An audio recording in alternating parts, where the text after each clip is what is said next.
नमस्कार दोस्तों, मैं प्रिंस सैनी आपका स्वागत करता हूं हमारे चैनल लर्न एंड ग्रो में। आज हम बात करेंगे प्रिंसिपल फोकस और फोकल लेंथ क्या होती है, रेडियस ऑफ कर्वेचर क्या होता है, रिलेशन बिटवीन जो फोकल लेंथ है और रेडियस ऑफ कर्वेचर है उनके बीच में भी बात करेंगे क्या होती है ये रिलेशन।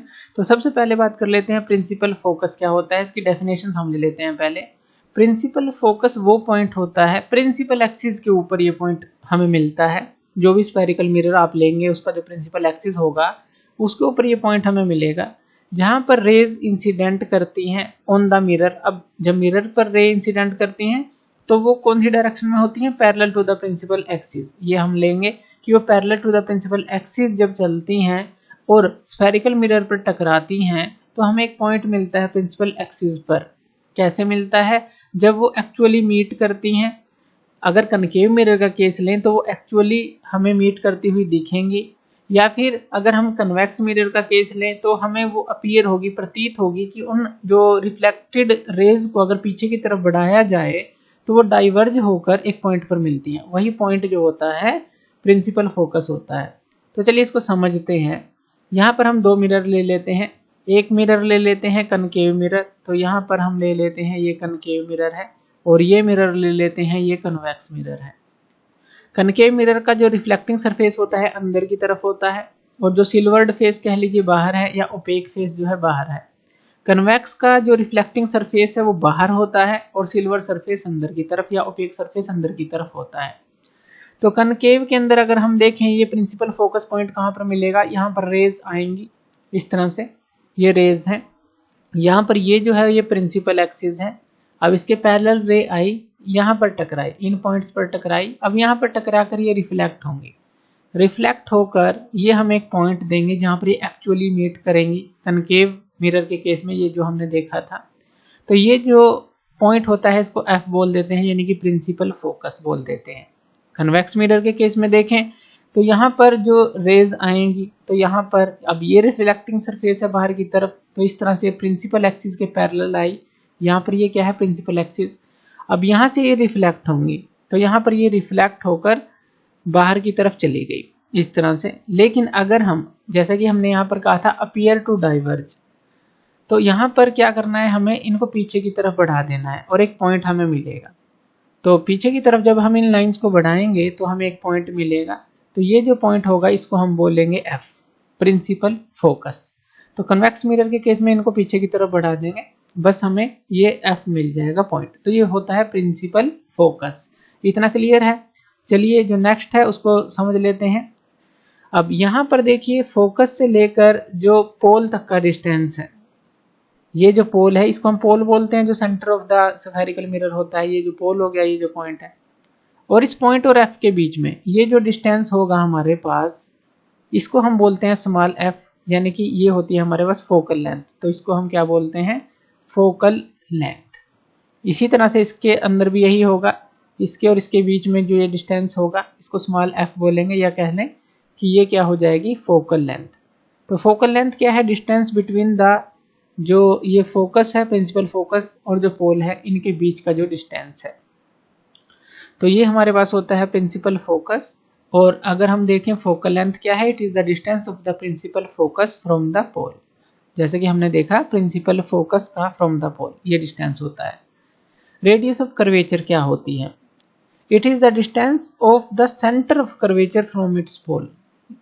तो ये होती है हमारे पास, यानी कि यहाँ पर देखिए अगर हम यहाँ पर मान लीजिए सेंटर ऑफ कर्वेचर मान लें, ये सी है इसके लिए हम मान लीजिए कि ये सी है। अब यहाँ से यहाँ तक का डिस्टेंस, यानी कि सी से पी तक का डिस्टेंस, सेंटर ऑफ कर्वेचर से पोल तक का डिस्टेंस, इसके अंदर भी यही डिस्टेंस। तो ये हमारे पास क्या होगा, ये होगा हमारे पास रेडियस ऑफ कर्वेचर, यानी कि रेडियस है स्फीयर की, बस सिंपल सी बात है। Relation between F and R, यानी कि जो ये फोकल लेंथ हमने देखी और जो रेडियस ऑफ कर्वेचर देखा उसके बीच का जो रिलेशन है, तो ये दोनों केस के लिए लेंगे, एक तो कनकेव मिरर के लिए और कन्वेक्स मिरर के लिए, दोनों ही सेम आते हैं लेकिन इनको समझते हैं। चलिए तो यहाँ पर सबसे पहले हम कनकेव मिरर ले लेते हैं और एक प्रिंसिपल एक्सिस ले लेते हैं। ये हम बार बार जो है पढ़ रहे हैं तो ये पता होनी चाहिए कि ये एक्सिस कौन सा है, प्रिंसिपल एक्सिस। ये कनकेव मिरर है, इसके अंदर की तरफ रिफ्लेक्टिंग सरफेस है।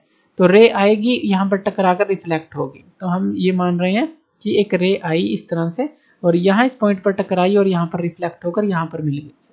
तो यहाँ ये जो पॉइंट है ये क्या होगा हमारे पास, ये फोकस होगा कैपिटल एफ, यानी कि प्रिंसिपल फोकस से डिनोट करेंगे। स्मॉल एफ फोकल लेंथ है, ध्यान रखनी है। और यहाँ पर ये क्या है, ये पोल है। इन दोनों के बीच का डिस्टेंस क्या होगा हमारे पास, ये होता है हमारे पास फोकल लेंथ यानी कि स्मॉल एफ। अब एक और चीज ध्यान रखनी है, जो हमने साइन कन्वेंशन पढ़े थे, अगर इंसिडेंट रे की डायरेक्शन में हम डिस्टेंस को मेजर करेंगे वो पॉजिटिव होता है, लेकिन यहाँ पोल से अगर हम फोकस की तरफ डिस्टेंस देखें तो हम तो अपोजिट चल रहे हैं, इंसिडेंट रे इस तरफ है, हम पी से एफ की तरफ डिस्टेंस मान रहे हैं, तो ये क्या हो जाएगा, माइनस एफ होगा हमारे पास। यानी कि यहाँ पर हम लिख लेते हैं कि जो फोकल लेंथ होगी हमारे पास इस केस के लिए, तो वो होगी हमारे पास माइनस का एफ। इतना क्लियर है। अब यहाँ पर हम सेंटर ऑफ कर्वेचर मान लेते हैं और सेंटर ऑफ कर्वेचर से अगर हम इस स्फेरिकल मिरर के किसी भी पॉइंट पर एक लाइन लगाएंगे तो वो क्या होता है, नॉर्मल होता है। तो यहाँ पर हमने मान लिया कि ये क्या है, सेंटर ऑफ कर्वेचर है। अब यहाँ से अगर हम किसी भी पॉइंट पर किसी भी पॉइंट ले लें, कोई भी पॉइंट ले लें, किसी पॉइंट से अगर हम यहाँ पर लाइन गिराएंगे सेंटर ऑफ कर्वेचर पे, वो नॉर्मल होता है, ये भी हमने पढ़ा था। तो ये हो गया हमारे पास नॉर्मल। अब देखिए इंसिडेंट रे है और यहाँ पर ये जो है एंगल, ये क्या बनेगा हमारा, आई एंगल बनेगा, और ये रिफ्लेक्टेड रे थी तो यहाँ पर आर एंगल बनेगा। तो हम इसको पॉइंट दे देते हैं कि ये ए बी जो है ये इंसिडेंट रे है और बी सी जो है ये रिफ्लेक्टेड रे है। तो ये आई हो गया, ये आर हो गया, यानी कि आई जो है इंसिडेंस एंगल हो गया, एंगल ऑफ इंसिडेंस, ये हो गया रिफ्लेक्टेड एंगल। अब यहाँ पर देखिए अगर ये जो आई है, अगर एंगल ऑफ इंसिडेंस है तो ये एंगल कितना होगा, ये भी हमारे पास आई होगा, क्योंकि ये क्या है, अल्टरनेट एंगल है हमारे पास। तो अब यहाँ पर देखिए जो एंगल ए बी सी है, यहाँ पर लिख लेते हैं एंगल ए बी सी, वो क्या है हमारे पास, आई के बराबर है, यानी कि एंगल ऑफ इंसिडेंस के बराबर है। इसी तरह से यहाँ पर सी बी एफ अगर हम देखें, एंगल सी बी एफ ये किसके बराबर है, आर के बराबर है, सी बी एफ। और यहाँ पर बी सी एफ को देखें, जो एंगल बी सी एफ है ये किसके बराबर है, आई के बराबर है। यानी कि ये जो एंगल है और ये एंगल है दोनों बराबर हैं, क्योंकि अल्टरनेट एंगल हैं। अब इस ट्रायंगल के अंदर देखें, एक ट्रायंगल ले यहाँ पर सी बी एफ, ये वाली ट्रायंगल ले लेते हैं।